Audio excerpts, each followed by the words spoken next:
Okay, we're going to touch a little bit on the Music Modernization Act, which had... It's only a handful more slides, so bear with us. We'll answer more questions. That obviously just passed, which unanimously through the House and the Senate, which is amazing. And this is, this is the first time that we're able to put some sort of music act through in a long time. So a little bit of the important principles that behind this law: the people that make music deserve to be paid more fairly.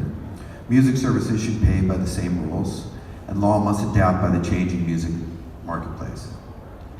Okay, so there's four main things that came from the Music Modernization Act. There's reform for songwriters, fairness for pre-72 legacy artists, rate parity for all digital platforms, and the AMP Act. So on the fairness for songwriters is create a new collection and entity to ensure songwriters always get paid for mechanical licenses when digital services use their work. Right now, and just to, not to interrupt Wade, but they're actually going through that process now of creating the Music Licensing Committee, the MLC, and sometimes I might be off a little here, but I describe it this way so that it's easier for everyone to understand. It's almost as if they're creating SoundExchange in the songwriting world. There's going to be an organization that will be there to administer all of these issues that you hear about, and you see these lawsuits, these artists stealing Spotify for never getting paid. So there will be an organization very similar to us that will sit on the songwriting side. So. Oh, I had a great thought there. Dang, forgot it. Okay, improving the rate chord process for ASCAP and BMI to obviously make the rates better for the songwriters themselves when they are having streams. Fairness for performers, closing the pre-72 loophole so that digital services will pay legacy artists the compensation they deserve. Maybe you want to talk a little bit on pre-72? Yeah, sure. So prior to this law, this issue becoming law, there was a loophole in the Digital Millennium Act. They just picked a random date. I think it was February 14th, 1972, and everything that was recorded after February 14th, 1972 was subjected to the revenue stream that they created when they created performance rights. Everything prior to that, the artist would not receive any royalties in the digital world for a broadcast. So I think Neil Young's Harvest was, or After the Gold Rush, one of those records was on that day. He missed it by a day, and therefore, up until this became law, he was not being paid or compensated in our world. Now he is, as well as all the other. So you look at it, Elvis Presley, a lot of the early Beatles works, everything that was played before, even though like Sirius XM and Pandora would have 50s radio, unfortunately none of that was being covered through because of this loophole in the law. So they weren't being paid out. Now if someone had, I'm trying to think of well, let's even like White Christmas, okay? So even like Irving Berlin's first part of him doing White Christmas would not be paid on, but then when Celine Dion did it in the 80s or whatever, she would be paid out when it's played, but Irving Berlin would not for his, at least, performance side. Okay, so establish the same fair rate standards for artists for all digital radio. This kind of just bring it up to a fair market value from what is being perceived. Basically, all services would pay the same price versus separate services for different prices for different services. And then fairness for studio professionals. Recognize producers and engineers for the copyright law for the first time. At least recognizing them in the law, but we're going to go over this a little bit more. Protecting the right to collect certain royalties from SoundExchange. All right, so the main part, I'm going to go back a little bit, the main part where SoundExchange comes in is a lot on this third part, this fairness to all studio professionals. This is sometimes referred to as the AMP Act, AMP. Right. So the way someone participating in SoundExchange adopted practice of accepting letters of direction from featured performers, instructing SoundExchange to divert a portion of their royalties to others involved in the recording process. So we're looking at, producers mainly on this. Could be engineers, could be anybody that is involved, that somebody wants to, a recording artist wants to direct a certain part of their royalty towards them, and that's done through a letter of direction.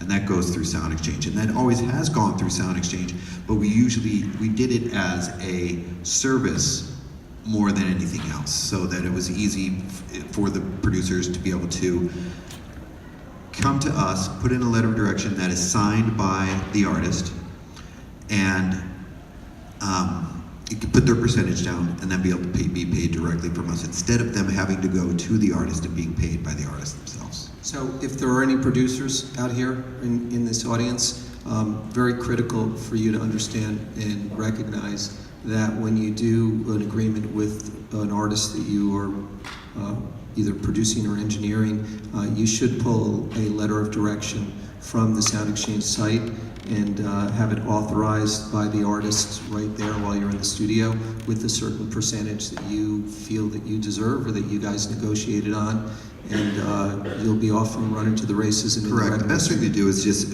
I put it down here, there's an LOD packet on our website, and it completely walks you through the process of what you need to do and what you need to have in order to get paid through this process. There's a few stipulations, I'm going to go through those.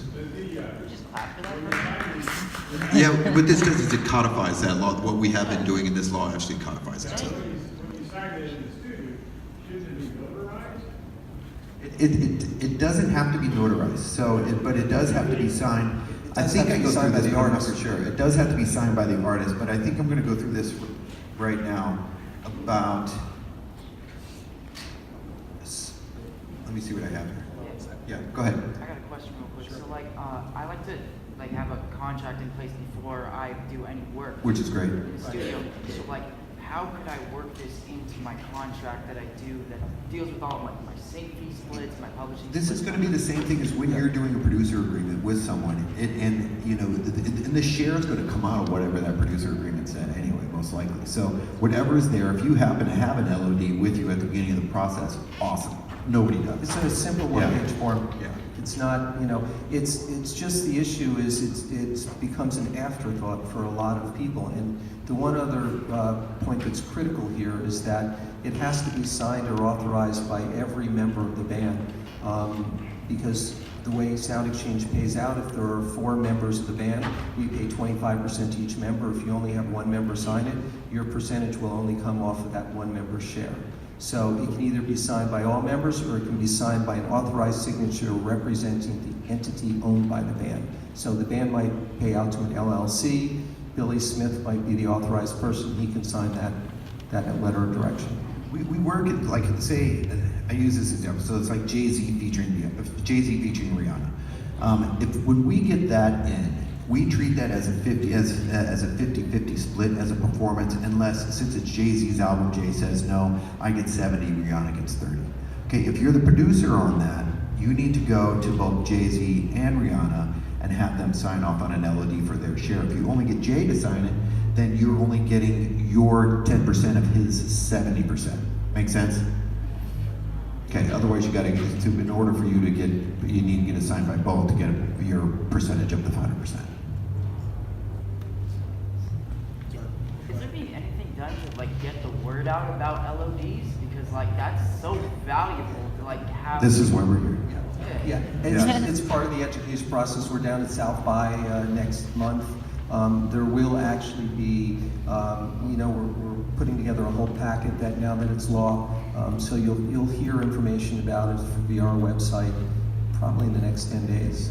And this is kind of where when we do these talks, we focus a lot on this now. It used to be more, you know, 5 years ago, you know, we were chasing people down, artists down to give them money. You know, now finally people there, you know about us and are signing up and getting paid. And now it's more we're chasing down producers to make sure that they know about it. Yes. 2 things.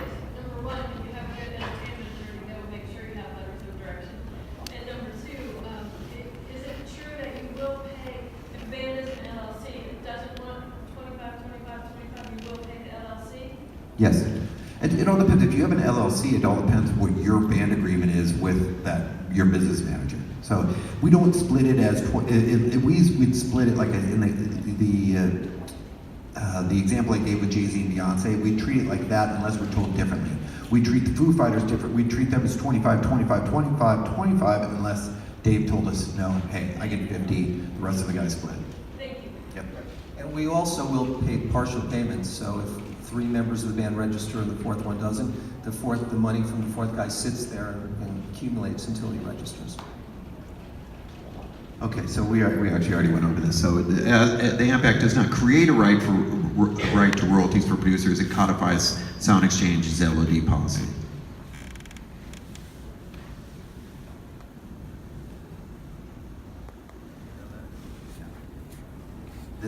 We already covered this earlier, but I threw this in at the end usually because as we talked about the Music Modernization Act, this is what we're working on next, is to be able to try to get some sort of terrestrial radio performance royalty for the performer. This is just how you sign up for SoundExchange if you guys aren't already. So you just go to our website and right at the front it just says register. You click it, it's an easy process to go through. When you sign up as a performer and you fill out your your repertoire forms, on that form will also give you a column that if you own that copyright as well too. So you don't necessarily, you don't necessarily have to sign up as a copyright owner as well, but you can list that you own 100% of that copyright on your repertoire forms.